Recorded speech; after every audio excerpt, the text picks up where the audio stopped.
This is Black Leader Analysis interview with Akintunde Kayode. And I chose to interview him because he represents a large segment on YouTube of black conservatives. And he provides political and social critique on many issues going on in the community. And I like that there are more black conservatives on YouTube giving critique and increasing dialogue. However, I see that the black conservative movement is suffering from the same ailments as the mainstream or white conservative movement, in that there's a lot of misinformation, conspiracy theories that are really based in white supremacy being propagated. And so I use this as an opportunity to flesh out some of the ideas that black conservatives have, and then do a critique at the end to see what about it was true and what about it was not true. So I hope to present this interview for you and you to look at it with critique and understanding. So here it is, my interview with Akintunde Kayode, done on July 24th. Okay. All right. So I am Dave Hartful here with Black Leader Analysis, and I'm here interviewing Akintunde Kayode. Kayode. Okay. Yes, cool. So we'll just jump right into it. What is your background? And you're a native DC guy, correct? Well, I was born in Nigeria. My mom is a native of the District of Columbia. Am I speaking loud enough? Yeah, it looks like it's right. Okay, yeah, my mom's native Washingtonian, and she met my dad in college, went over to Nigeria, had me, came back with me when I was very young. We went to Boston, lived there for some years, came to DC when I was about 6 years old. So, been here since then. Cool. So what made you decide to become a blogger and a social critic? You know, I was a sports blogger. I had a sports blog called sportsnet.sportsblog.com. And, I talked about sports. That was my passion, talk about. But also, I just been talking about these things. My stepfather influenced me a lot. Like when I was coming up, I had to, being around my stepfather, I always had to question everything. He would question everything. He would never take anything at face value. So we'd be in cars and we'd be driving places and he'd be asking me about current events, and he'd always question me and make me look at things deeper. And my mom too. My mom's a writer, so she's influenced me since from day one. She's written over 20 books. Oh, really? What's her name? Marita Golden. Oh, okay. Yeah. And what kind of books are they? Fictions or? Well, there's some nonfiction, but most are novels. Most are novels. That's pretty cool. That was her job when I was coming up. I seen her go from, typewriter, zing, zing, the old typewriter. I seen her go from that to, becoming, a very well-known writer, in her field. Everybody in her field knows her. She may not be like Terry McMillan or Alice Walker or anything, but she's known in her field. Awesome. So I found you in the anti-intellectual culture. I watched another video you just did about the Democratic Party. Mm-hmm. So can you give me your thoughts on the Democratic Party? Well, I think the Democratic Party is what it is. It's the party that created the Ku Klux Klan as a counter to the Republican Party of Lincoln, who freed the slaves and tried to set up a reconstruction. Once the slaves were freed, there needed to be something done. You just couldn't let them out. Yeah. The Republican Party was set up things to assist the transition from slavery into freedom. So the Ku Klux Klan, the party of the Democrats, they're the landed, wealthy slave owners that lost their product. Rightfully so. I understand how the Democrats feel. They lost their product. Mm-hmm. So they're very upset. Yeah. So they started the Ku Klux Klan.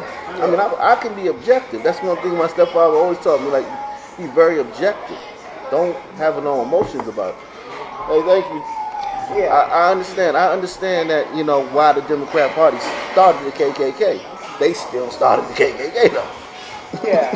And I mean, the Senator Byrd, everybody knows he was a Klansman. And he was in Congress for about 15, 20 years, I want to say. Yeah. And that's common knowledge about that. But Byrd, he claims that he left his Klan affiliation after a certain period of time. Well, that again. But see, the only thing I didn't like about the video was there was another side of the Democratic Party. So I did a little study on that through A. Philip Randolph. So A. Philip Randolph is the guy who started the Union for Sleeping Car Porters, the Black Porters. And so what he did was he got an audience in front of FDR. And so he was able to talk FDR into desegregating the military. Right. And so the desegregation of the military was done by the Democratic Party. Now, in response to that, a lot of the Southerners left and formed a separate Dixiecrat party. So there was this bipolar thing going on from about 40 to about 64, where you had Dixiecrats and then somewhat progressive people from up north. And so after time goes on, Nixon, after the Civil Rights Act is passed, a lot of those Dixiecrat voters felt disenfranchised. And that's when Nixon came in with the Southern strategy. And then the Southern strategy has been keep going. Then Lee Atwater came in with the Willie Horton story. And then he had his speech where he said he was using dog whistles. And I see Trump as ultimately the culmination of the Southern strategy from 1907. It was like an inevitable conclusion. So the only thing I didn't like about that video was you said the reason that we're voting for the Democrats is because we are in an anti-intellectual culture. I would say that there's a lot of factors in there. The reason I didn't vote for Trump was because I saw how violent he was at the rallies, and then on top of that,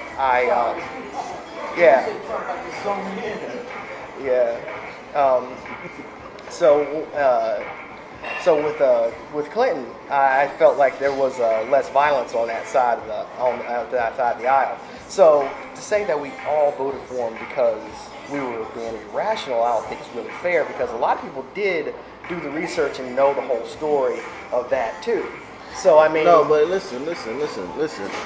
Never am I talking about all or anomalies. I'm speaking in general a lot of times, but when you're talking about the Democratic Party, everything you said is 100% correct. You did your research. I commend you. You read it.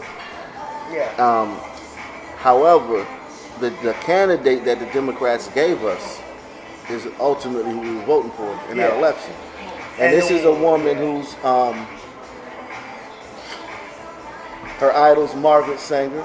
Exactly. Yes, Margaret Sanger. And you know what? Okay, wait a minute. Everybody might know who Margaret Sanger is. Margaret Sanger started the Planned Parenthood.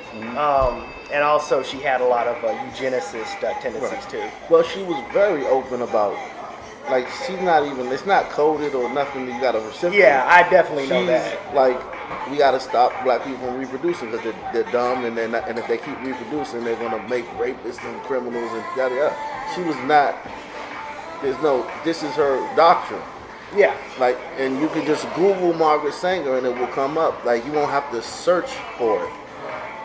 And so that was her, and that's Hillary's. And then you have the other problematic thing of her husband, the guy she sleeps in the bed with every night, created the mass incarceration. Yeah, the Clinton drug laws. And now I do understand that there was a time during the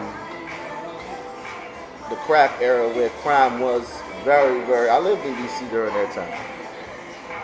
I mean, look, bodies dropping all over the place, shootings all over the place, chaos, mayhem, kids, parents getting on crack, their kids, the mothers selling the clothes, selling the video games, you know, kids being forced into living foster homes, all these things, the byproducts. The other side of the game you don't see in a rap video, you know what I'm saying? So, you know, babies being born like small and whatnot, and just a lot of things going on. You know, a lot of negative things going on in the crack era. So there needed to be something like a response to that.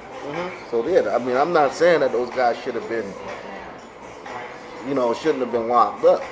My thing is that the bill, the mass incarceration bill, is more of like a sweeping thing. You know what I mean? It's like a net. You know how like Yes, exactly. when you catch when they're hunting for tuna, they don't want to catch dolphins. You know, they got laws where if you catch a dolphin, you know, they try to stop that. You only want to catch tuna. This catches everything. So, and they were very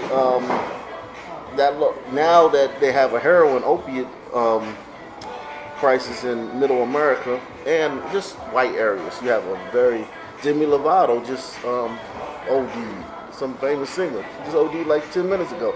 It popped up on my news feed. I like her. Oh yeah, she just OD'd. She in the hospital now. So yeah.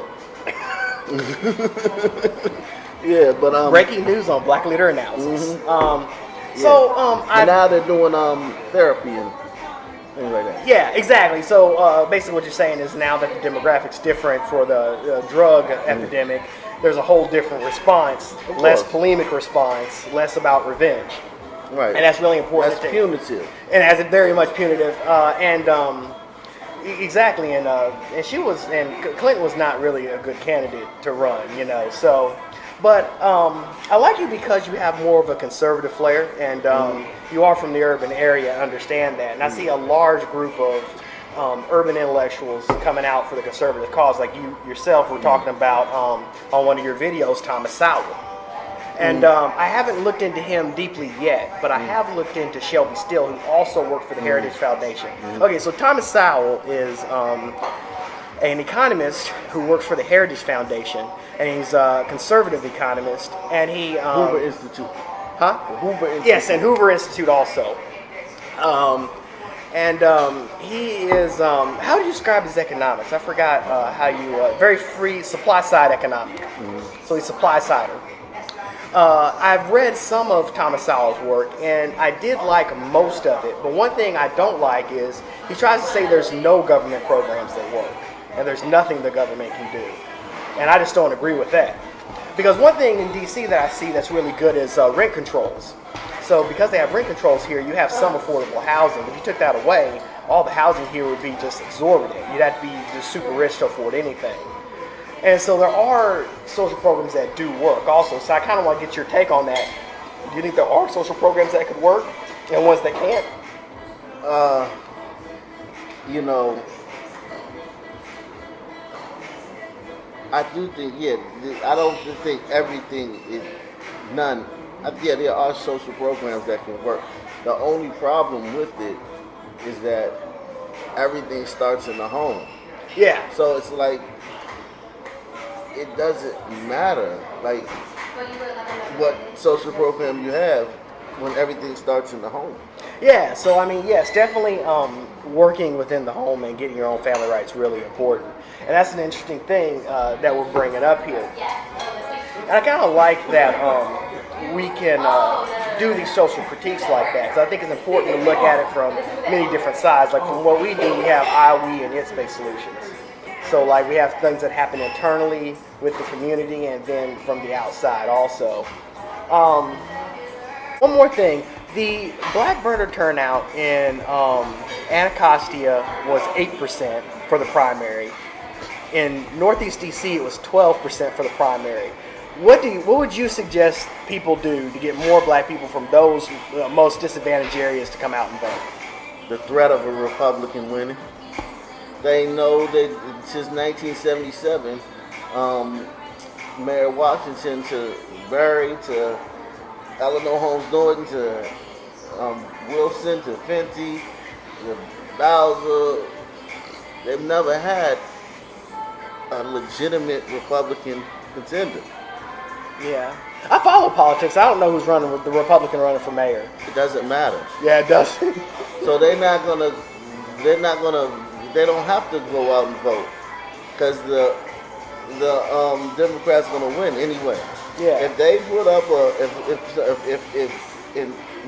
as the good thing about DC is that the whites moving here are liberals. They're snowflakes, so as you would call them, you know. Yeah. So, but if the faction of whites that moved here, if they had that were more conservative, you could have a Republican candidate gain some traction, gain some steam, become known. At least people know who he is.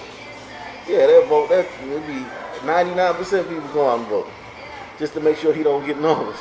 Yeah, yeah, that's true.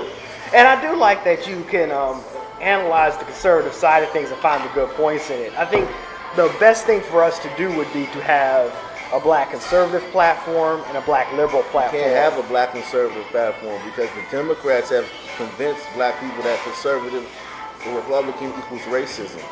Yeah. Those two things are linked in the African American mind. They're linked firmly. Republican, racist. Conservative, racist.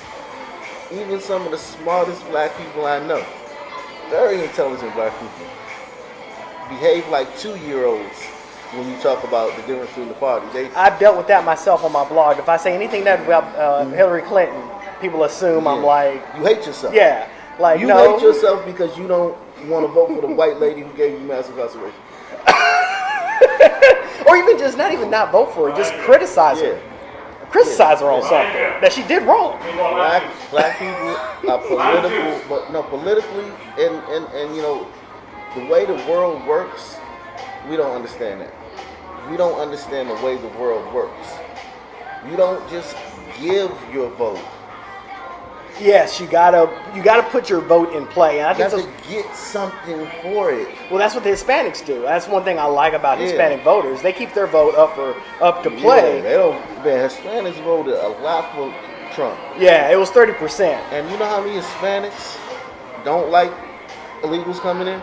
A lot of them. Because those guys bring that MS-13, the gangs. They bring all these gangs. They bring, you know, the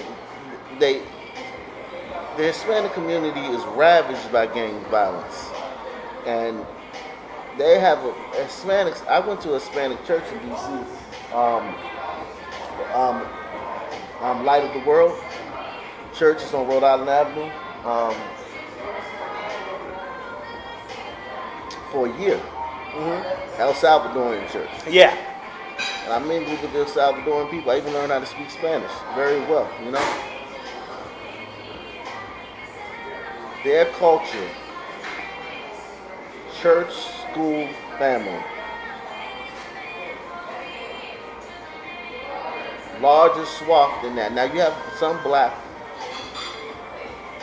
sections of the black community that are church, school, family. Yeah, but I know what you're getting at. It's not solid. They got church, school, family. If you're a thug and you're a miscreant and a deviant, you're like looked at as they're looked down on. Whereas in our culture, you the man. I mean, I got criticized on my blog for saying that we need to work on our education culture. But my thing was, I understand that there's shadow work that needs to be done around the discrimination we were put under. I know that we need to have low-cost options to get educated. I mean, even just putting videos on YouTube is huge, you know, because that gives you access to information you would other have to pay a lot of money to get, you know. But to close this out, tell us where we can find you, and are you like selling any merch or anything? All right, man. You can check me out on YouTube, Akintunde Nation. Just Google Akintunde. My videos will come up. You can check me out on Twitter, Alpha Kayode, at Alpha Kayode, ALPHA KAYODE. You can check me out on Facebook, Akintunde Kayode. It's 1,000 of them though, so I'm set /79. So, but yeah, basically my main form is YouTube. You know, Akintunde Nation. Just come there, check me out.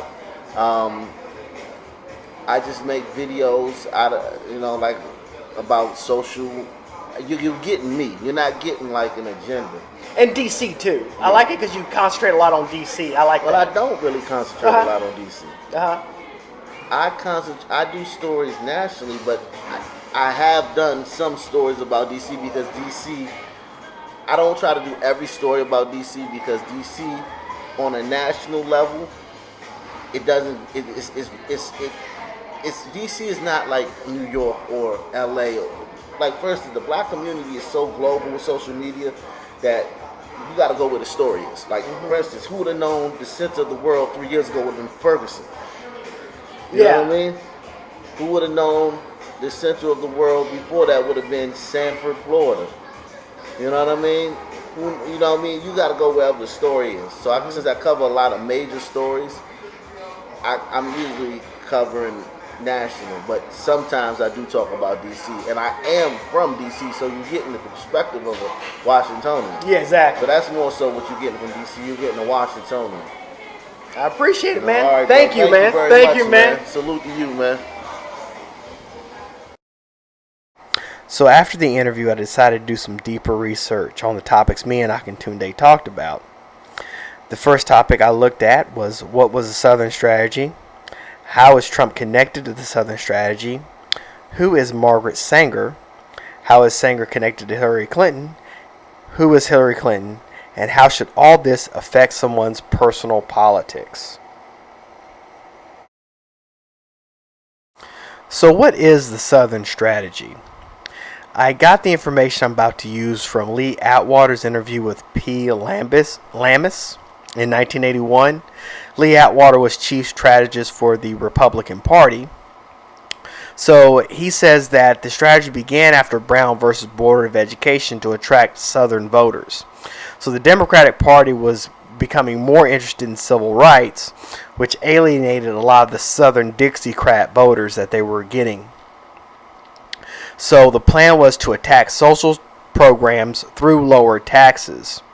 So the lower tax people would attack these social programs that they knew helped black people more than white people.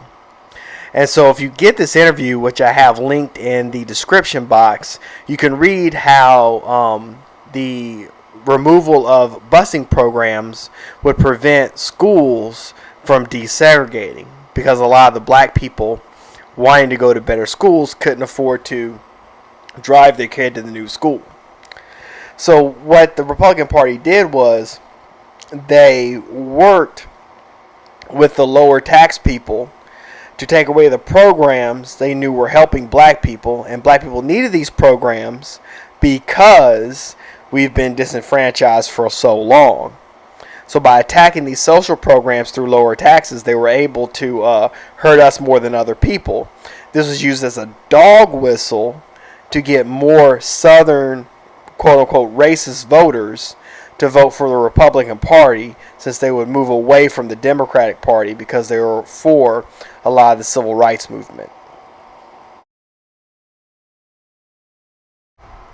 So to continue with the Lamis interview, Atwater admits that Reagan ran on Barry Goldwater's platform, minus being against black voting rights. So in the interview, he talks about how he would garner the votes of uneducated blue-collar white voters by being against social programs which disproportionately help black people more than white people. So by talking about lower taxes and removing these social programs, Lee Atwater could dog whistle to uneducated white voters that they're against black people. Another aspect of his strategy was to garner the black vote by saying, what has the Democratic Party done for you? The Democratic Party has failed you. And he also talked about a study in which upper middle class educated black voters were more likely to vote for Strom Thurmond. Now, Strom Thurmond was a segregationist politician that was extremely right-wing, but he was for lower taxes, and these wealthier black people wanted to have their taxes as low as possible. And another thing that's very important in the interview, he talks about how many of the uneducated white voters consider themselves independents and not Republicans. And that's going to be important later in this presentation.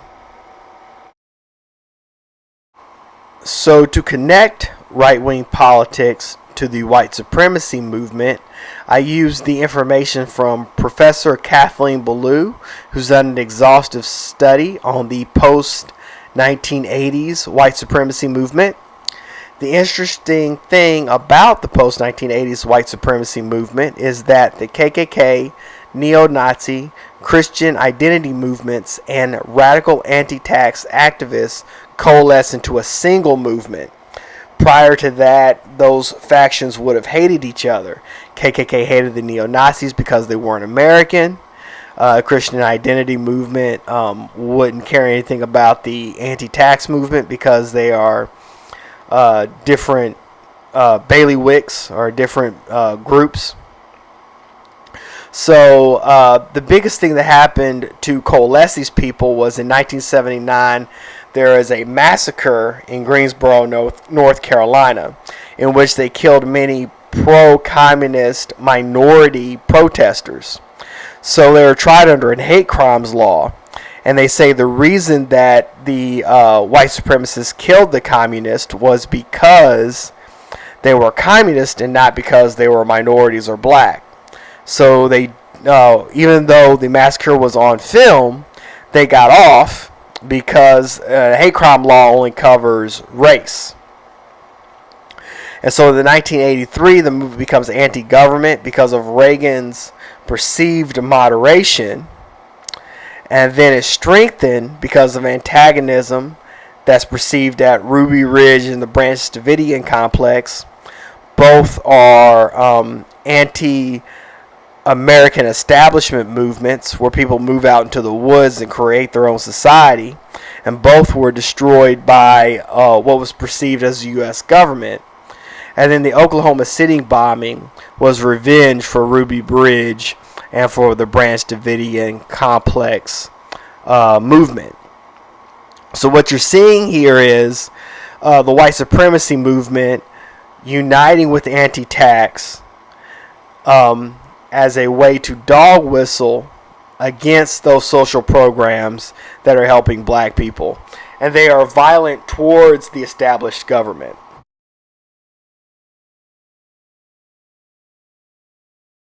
So the goal of this new white supremacy movement was very different than any other white supremacy movement. So this one wanted to create a multinational white ethno-state through a race war. Now this race war would be caused by the fall of infrastructure and currency. So the goal was to make life as hard as possible in America to increase tensions. So with all that going on, they're doing it through a leaderless resistance through terror cells organized over the internet. Now, originally they worked through a Liberty Net, which was something they had in the early 90s on the internet. But they have a lot more different internet connections now. So, another thing to remember is that the militia and survivalist movements grew out of the unified white supremacist movement. So the goal of this movement is to increase tensions through making life tougher and tougher in the United States. So part of it is lowering taxes. With the lower taxes, you can't get the infrastructure. And also you're doing things to reduce the stability of the currency, to increase tensions and hurry up this race war. So how is Trump tied to white supremacy? Well, his advisors are Steve Miller and Steve Bannon, both of which have an extremely racist agenda. They're anti-immigrant. Steve Bannon goes as far as saying he is proud of the moniker of racist. Both of those guys have a horrible past as far as minorities. It took him over a week to renounce the endorsement of David Duke, who's the Grand Wizard of the Ku Klux Klan. And during Charlottesville, he claimed that there were very fine people on both sides. And with all these things going together, including all of his rhetoric at his rallies, talking about Mexicans were rapists, and also saying that people should beat up protesters, that leads to the synergies between the white supremacy movement and the Republican Party through lower taxes. And that's why I concluded that Trump was just an inevitable conclusion to the Southern strategy, because somebody would see all these synergies and play off them to win a nomination. That was just some inevitable thing. And even if you take Trump out as far as an impeachment or get someone else elected, someone else will come through that can fulfill all these different synergies. So what is Hillary Clinton's connection to Margaret Sanger? Well, Hillary Clinton won the Lifetime Achievement Award from Planned Parenthood. It's important to remember Martin Luther King was the first recipient of this award. She also praised Sanger in a congressional hearing. But if you listen to the full clip, she says she compares Margaret Sanger to Jefferson, and she denounces the racism of both. So she admits that both were racist, and she liked Margaret Sanger's work with women's liberation. So that's what she admires about Margaret Sanger. So I did find some crazy conspiracy theories about population control that connected Hillary Clinton to Margaret Sanger, but they're all on sites like Life News, Federalist, InfoWars, and those sites also talk about how they sell body parts for cash and use inflammatory language. And InfoWars has a conspiracy theory about how chemicals in the water is turning frogs gay. So these sites are not reputable sites and not sites anybody should really be listening to. So what we know about the connection is that Hillary Clinton does admire Margaret Sanger, but she also understands a lot of things Sanger said was racist. Since I found so many conspiracy theories on Planned Parenthood, I wanted to look at what it actually was from a factual standpoint. So Planned Parenthood is focused on fighting birth control and fighting STIs, sexually transmitted infections. The institution does provide abortions, but they also provide many other services like routine physicals, diabetes screening, anemia testing, helps people find health care insurance, and it also has mental health assistance for LGBT youth. All participation is voluntary, and I found no credible evidence of them trying to control population or forcibly sterilize people or anything like that. Nothing credible. So just be careful if you read some damaging things about Planned Parenthood. Make sure to check it out. And also, Planned Parenthood is in most major cities. So, I mean, you know people going to it also. So you shouldn't just believe just anything you read about Planned Parenthood. So what is the Global Health Initiative, which many people have large conspiracy theories around? So after doing some research, it's a $63 billion program started in 2002. It removes the ban on American clinics discussing abortion with other nations. It helped poor countries organize women's health services, including abortion. So it's not just about abortion. It's about many women's health services in developing nations. So a lot of the countries, most of them were in Africa, and the funding for it was done through the Clinton Foundation. So the Global Health Initiative has been reported by many sites. No one's really saying any of these crazy conspiracy theories you read are true, and all the conspiracy theories about the Global Health Initiative seem to be on these far right-wing sites that you really can't trust. So who exactly was Margaret Sanger? So she was an advocate and inventor of the term birth control. She built clinics in Europe, America, and Asia. She worked with W.E.B. Du Bois in Harlem when she built the Harlem Clinic. The first clinic was in Brooklyn. The Harlem Clinic, though, had an all-black staff. And also the first recipient of the Margaret Sanger Award was MLK. So Margaret Sanger, she had very many bad spots, and she had some things that she did right. So problematic stances of Sanger. She did support population control for resource management. And she did support the forced sterilization of criminals and the mentally unfit. She spoke to eugenicists and the KKK about birth control. And she was against the institution of the church. So these are all from the Margaret Sanger website and a Planned Parenthood Historical Society in Brooklyn. And so both places say that she was actually, she did join some eugenics societies to promote her message of birth control. But once the Holocaust started, she separated herself from eugenicists and did not want race to be a factor in deciding who can and can't have kids. But the system she set up, where you would force sterilize the mentally unfit, the criminals, and things like that, that would disproportionately have affected black people because we don't get fair treatment in the justice system, and oftentimes there's bias in different testing about mental health and things like that, especially back then.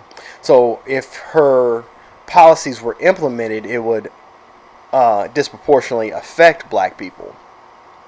Now, there was some evidence in Indiana that they had some forced sterilization of some criminals.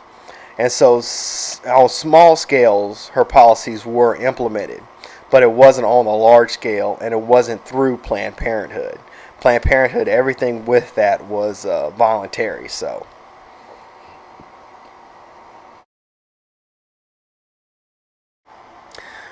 the positive aspects of Sanger was that she did support a woman's right to self-determine, which I don't think anybody would really be against today, even if they are against some methods of self-determination. She supported responsible family planning by individuals, and that's where her and W.E.B. Du Bois saw synergies, because both of them advocated for family planning and understood having too many kids will force family into poverty. She fought against child labor, and she supported free speech. So there was a lot of positive aspects of her life, and that's why so many people admire her. But that doesn't outweigh a lot of the problematic things she believed in and how her policies would affect black people if they were implemented on a large scale. So the Clintons have done a lot of problematic things also. So I'm getting this information from Nathan Robinson, who is a professor at Harvard, and he writes for the Jacobin. So he is a left-leaning writer and professor. So he even claims that the Clintons supported black culture and not black politics. And he references Bill Clinton's speech at Stone Mountain, Georgia in 1992. So Stone Mountain, Georgia was the birthplace of the Second Klan.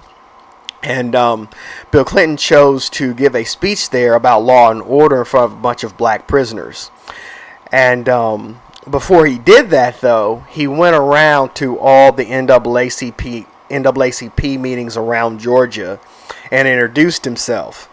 So the next week when he gave the speech in Stone Mountain, Georgia, that was a huge dog whistle to white supremacists. None of them really spoke out because they thought they would have inroads into the White House. And then everybody already knows about the crack cocaine punishment difference, where it was an order of magnitude more larger sentences for someone in possession of crack than cocaine. And the truth in sentencing legislation that Clinton passed made parole even harder to get. So you get black people got longer sentences and less likelihood for parole. And that's what led to the mass incarceration epidemic. And another thing people don't know about Bill Clinton, he had an opportunity to remove the Confederate star from the Arkansas flag and did not while he was governor of Arkansas. So he's always has small dog whistles to white supremacy and placated to the quote-unquote law and order crowd. So, did the Democrats start the KKK? So the KKK's purpose was Anglo-Saxon supremacy and secure Caucasian civilization. The Klan was started by Democrats, and all the founders were Democrats, but there was no document by the Democratic Party that started the Klan. So, and another thing about the Klan is David Duke usually endorses Republican presidential candidates ever since Reagan.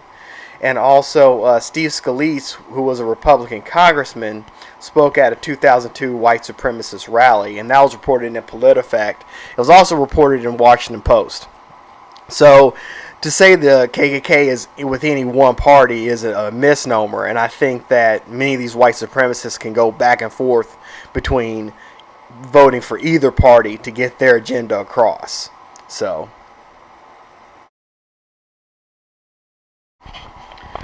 what was the point of me telling you all of this? So I want the listeners to go away with the understanding that both parties have a racist history. Political decisions have to be made on policies alone, not on conceptions of how a party is or isn't. And I want people to do better research on why they have their political positions and be able to distinguish between issues, just like the Hillary Clinton, Margaret Sanger thing. There's really like 4 or 5 questions there. Did Hillary Clinton implement any programs that were supporting population control? Did Sanger believe in population control? Did she have other things that she could be for? How did Hillary Clinton look at Margaret Sanger? So it's really important to do really thorough research and really make your decisions on why you should or shouldn't support a policy or a candidate. Also, make sure to do thorough research and be able to see dog whistles in the sites that you're reading and listening to. So I've made some playlists for the listener on my channel, Black Leader Analysis, one on the Southern Strategy and one on Margaret Sanger. So if you listen to the professors talking about white supremacy and talking about what the white supremacists believe, when you start reading some of these right-wing news sites and listening to them, you start hearing the dog whistles for the white supremacists in a lot of the right-wing news sites and in some of the left-wing ones too. So you're a little bit more up on who they're trying to talk to and who they're trying to get at with each article you read and every speech you listen to. So another thing is things are a lot more muddled than you think, and that's why you shouldn't disparage others for their decisions. You should actually bring forth information to them that may be better than what they're using before, or ask them where they're getting their information from, and then you can actually talk about why that was a good or a bad source. So I would like to thank all the listeners for watching, and if you want more, please join my WordPress site at blackleaderanalysis.com and follow my YouTube page at blackleadershipanalysis.com. I've made some playlists for the listeners to check my information, one on SD Margaret Sanger and another SD the Southern Strategy, so you can understand how these political philosophies play out. And I'll be adding to those playlists as the years go on, as the days go on. So my listeners and followers can really do their research and have an easier time doing the research they need to do. If you enjoyed this presentation, please donate through PayPal at sdandrace@gmail.com. So again, thank you for listening, and please follow.